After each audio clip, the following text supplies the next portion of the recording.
بسم اللہ الرحمن الرحیم۔ اگر مرد ایسی عورت سے ہم بستری کرے جو اس کی بیوی نہیں تو یہ زنا کہلاتا ہے۔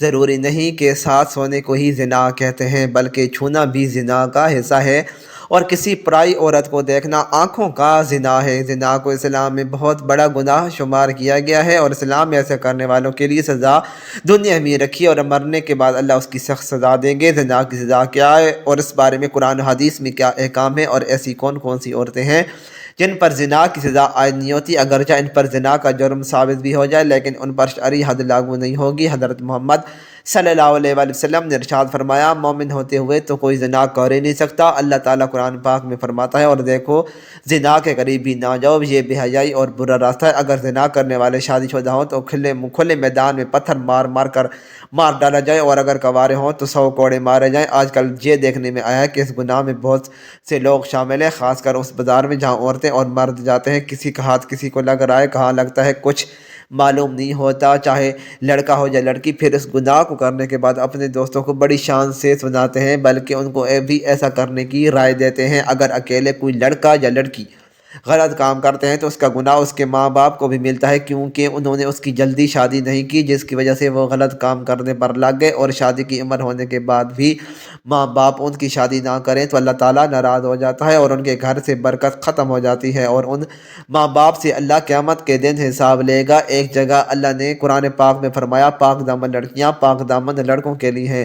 اس کا مطلب یہ ہے کہ اگر آپ اچھے ہیں تو اللہ آپ کو اچھی بیوی یا شوہر دے گا۔ زنا ایک ایسا عمل ہے جس سے نسیان، ایڈز، کینسر جیسی موذی بیماریاں پھیلتی ہیں۔ زنا سے انسان کا دل مردہ ہو جاتا ہے۔ اکثر دیکھنے میں یہ آیا ہے کہ جب دل مردہ ہو گیا تو اس کے دل سے اسلام کی روشنی ختم ہو جاتی ہے، جس سے وہ ایمان سے خالی ہو جاتا ہے۔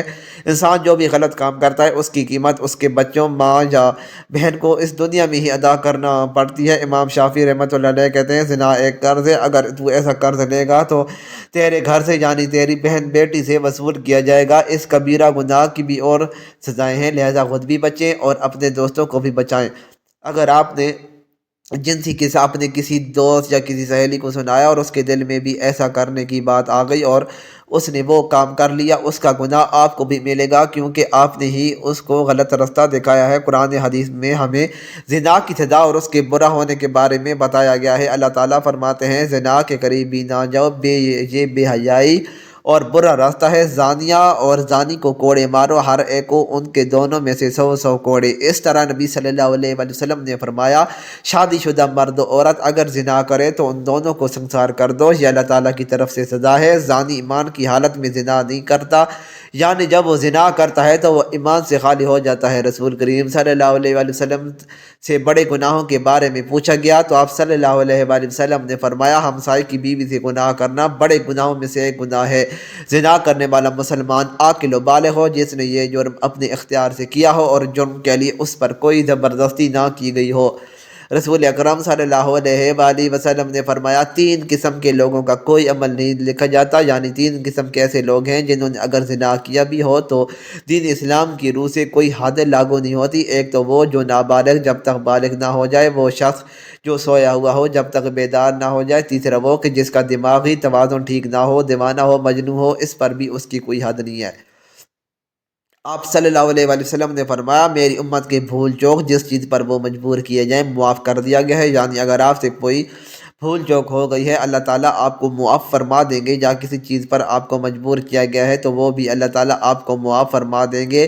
زنا کرنے کے لیے رجم یعنی زنا پر حد قائم کرنے کا ایک طریقہ کار بتایا گیا ہے۔ زمین میں گڑھا کھودا جائے، زانی کو اس میں کھڑا کر کے سینے تک اس کو مٹی سے دبا دیا جائے اور پھر پتھر مارے جائیں جہاں تک کہ وہ مر جائے۔ یہ کارروائی امام اور مسلمانوں کی ایک جماعت کے سامنے کی جائے۔ اللہ تعالیٰ کا فرمان ہے، ان کی سزا کے وقت ایمان والوں کی ایک جماعت ضرور ہونی چاہیے۔ رجم کے بارے میں مرد اور عورت کا حکم برابر ہے، البتہ عورت کے کپڑے باندھ دیے جائیں تاکہ وہ بے پردہ نہ ہو۔ اسلام عصمت و عفت کو سب سے بڑا قیمتی متاع قرار دیتا ہے اور اس کی حفاظت ہر شے پر مقدم رکھتا ہے، چنانچہ اسلامی معاشرے میں انتہائی گھناؤنا اور بدترین جرم ہے۔ اسلامی تعزیرات میں اس کی سخت ترین سزا مقرر ہے۔ اللہ تعالیٰ سورہ بنی اسرائیل میں فرماتا ہے، زنا کے قریب بھی نہ جاؤ، بلا شبہ یہ بے حیائی اور برا راستہ ہے۔ اس آیت کریمہ میں زنا سے اس طرح روکا گیا ہے کہ زنا نہ کرو تو بلکہ زنا کے قریب بھی نہ جاؤ، جس سے معلوم ہوتا ہے زنا ایک بہت ہی بری چیز ہے۔ حضرت عبداللہ بن مسعود رضی اللہ تعالیٰ عنہ فرماتے ہیں کہ میں نے رسول اکرم صلی اللہ علیہ وآلہ وسلم سے فرمایا سب سے بڑا گناہ یہ ہے کہ تم نے اللہ کے لیے شریک ٹھہراؤ، حالانکہ تم نے اس نے تم کو پیدا کیا ہے۔